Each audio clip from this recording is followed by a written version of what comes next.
Hey, what's up, everybody? Welcome back. This is Dieter Kalt. I'm your host, and you're listening to your favorite show, 74 Once More. I'm back with the third and final part of the conversation I had with Tyler Spurgeon, and we go deep into Plan B. He's talking about what he's going to do in the future, how his plans are, how he loves the game so much, what keeps him going, and the meaning, the true meaning of success. So I hope you'll enjoy it. Sit back, relax, have a coffee, have a beer, and let's get this thing going. 3, 2, 1, go.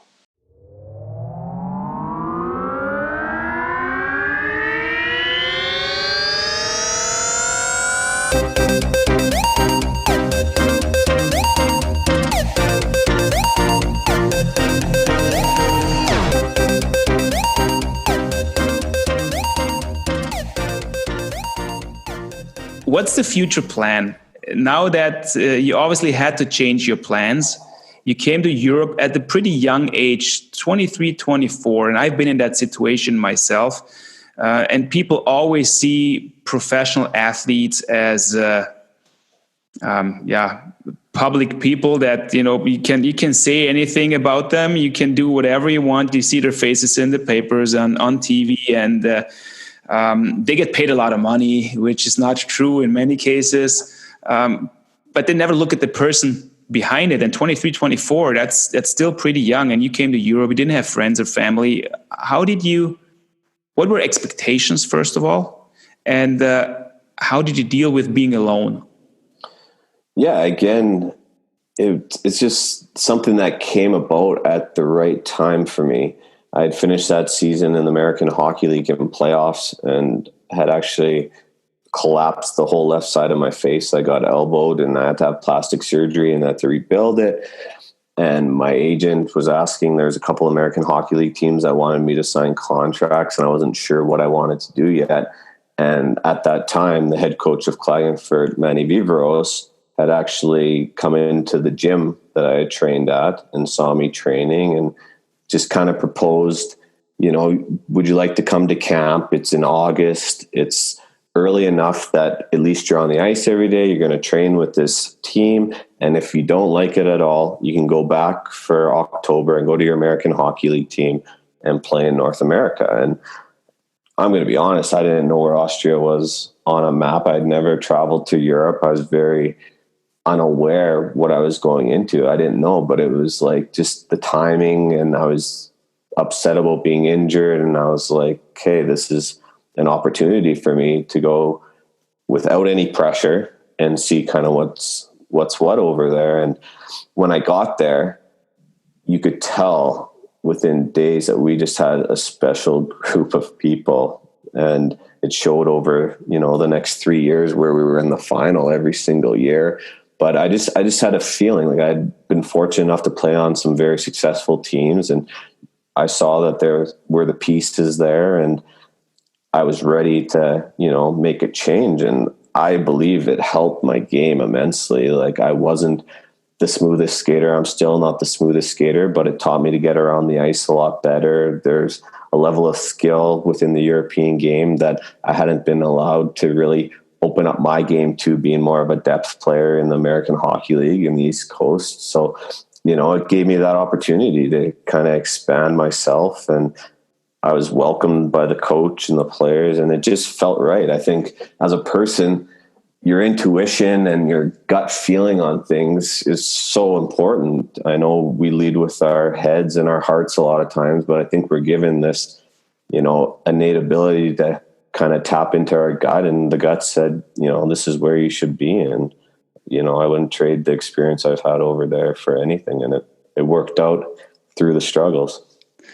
So giving up on something opened a different door, and it turned out to be better than you thought? Or what if you look back now, what do you think? You took a different direction. What's up next? What's behind the next corner? Yeah, I'm not sure what'll happen next. Like, I'm feeling good playing, and I still feel that I bring a lot to the teams that I'm a part of. So hopefully I can continue on playing for a few years. But I think, as you can tell, I'm a student of the game of hockey, and I love the game of hockey. So, I'm not sure what opportunities might present themselves as my career winds down, but it's definitely something that I'm interested in staying involved in, whether it's through coaching or even just mentoring young players, as I feel I've been through a lot of things and dealt with a lot, and to be able to share these kind of stories and situations I was in, hopefully I can maybe help somebody else that, is in a similar state.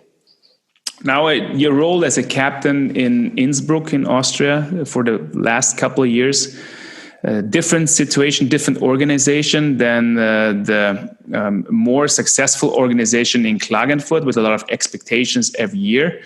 Now it's a little bit of a different role in that organization, but how close do you work together with the coach, with the coaching staff? And what's your role as a captain, as a leader in that organization?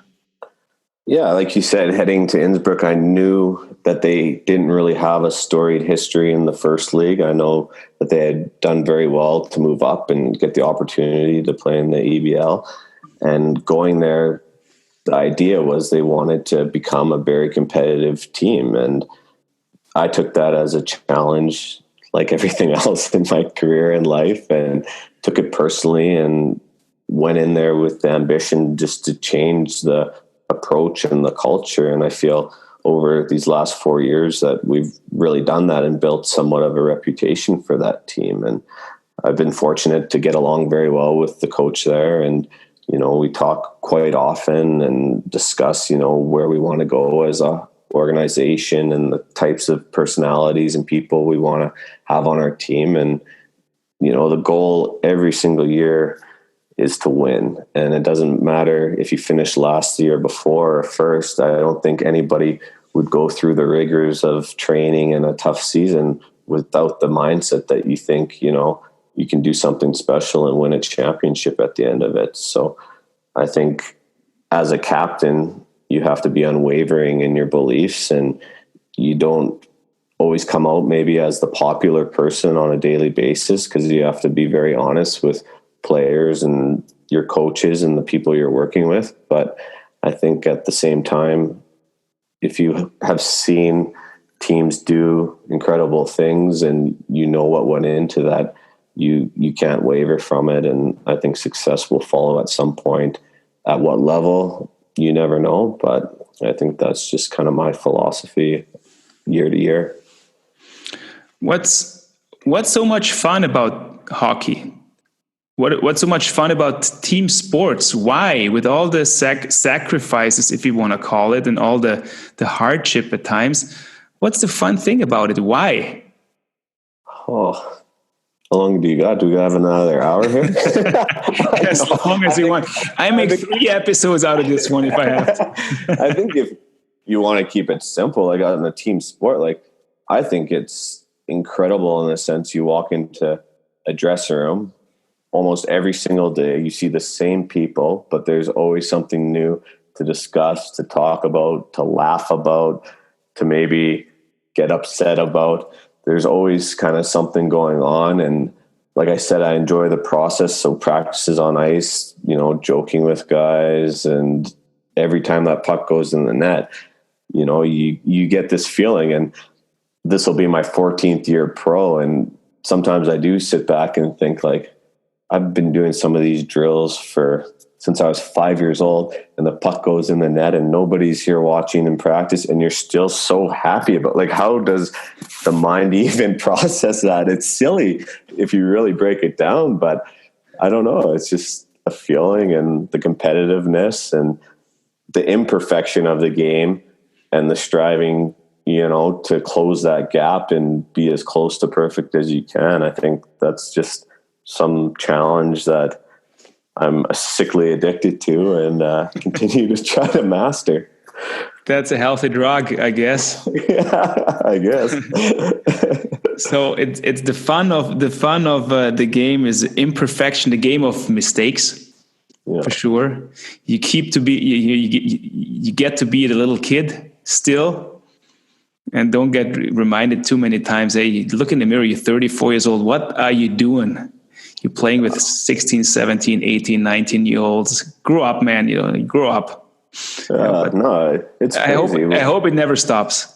Yeah, no, it hasn't yet. And I think when it does, that'll be the time maybe to leave the game professionally. But to this point, it's something that brings me back every day, and I absolutely love it. Yeah. What's your goal now? Because the definition of a goal is really important in my opinion. That what keeps you going every day. What's your goal now? 34 years old.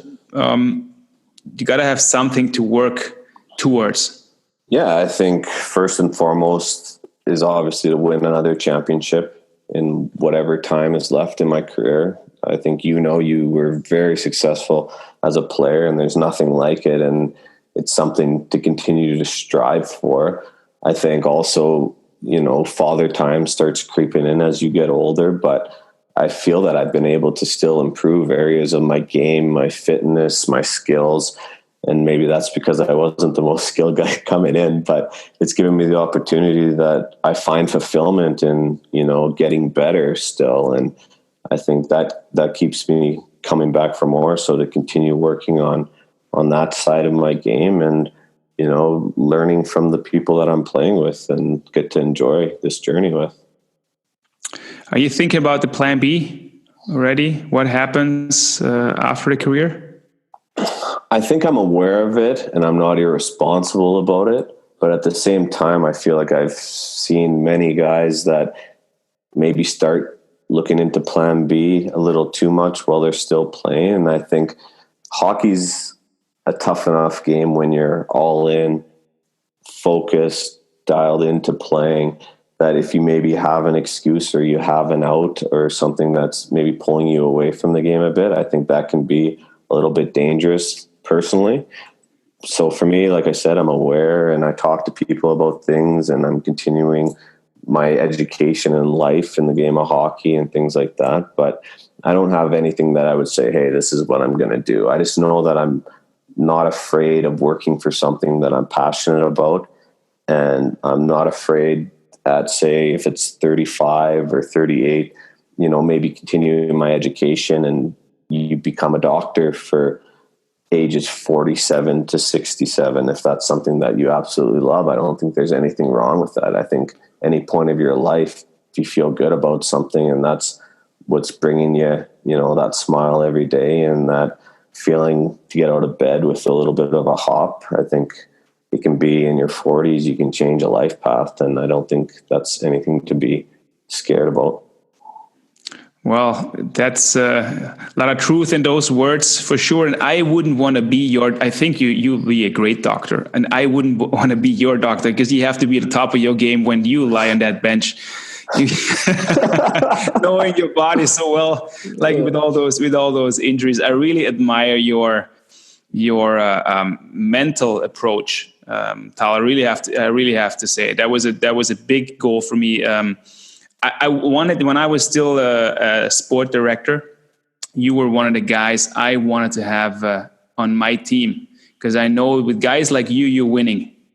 And that's what it is all about. It's not about the stats. It's about character. It's about it's about giving more than you're receiving without asking.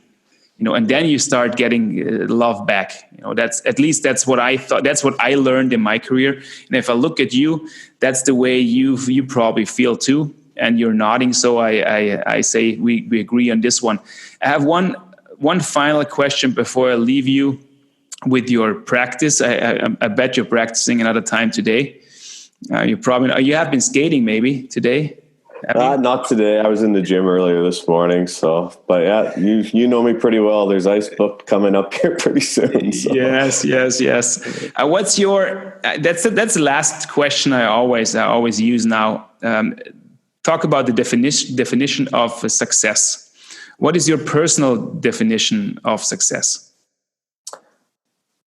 For me, I feel it's having wealth in your life. And for me, wealth isn't something that's monetary. It's your family being healthy and enjoying each other's company. It's, having close friends that you can have conversations like this with and learn from each other and expand your perspective on the world. It's making time to enjoy the little things in life and travel and see things that you never thought you would see in your lifetime. And I think that's where success is, and that's where wealth is. And, in my career, I've been fortunate to play the game I love for 13 years. And the longer I can do that, I will feel like there's success in my life. And it doesn't come down to goals, assists, things like that. It's just, feeling like you're winning at life on a daily basis.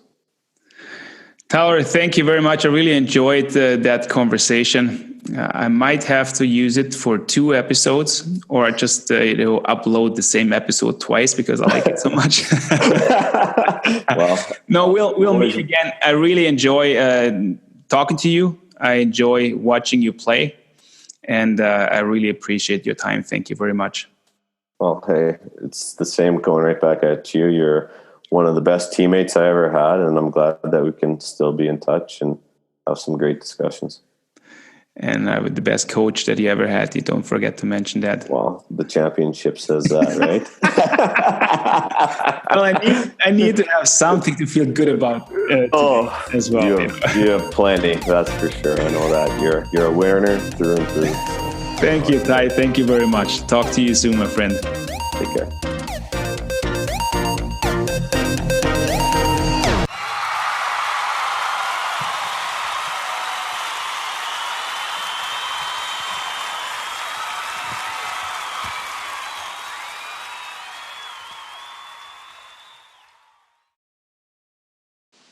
Thank you very much for listening to the third and final part of the conversation.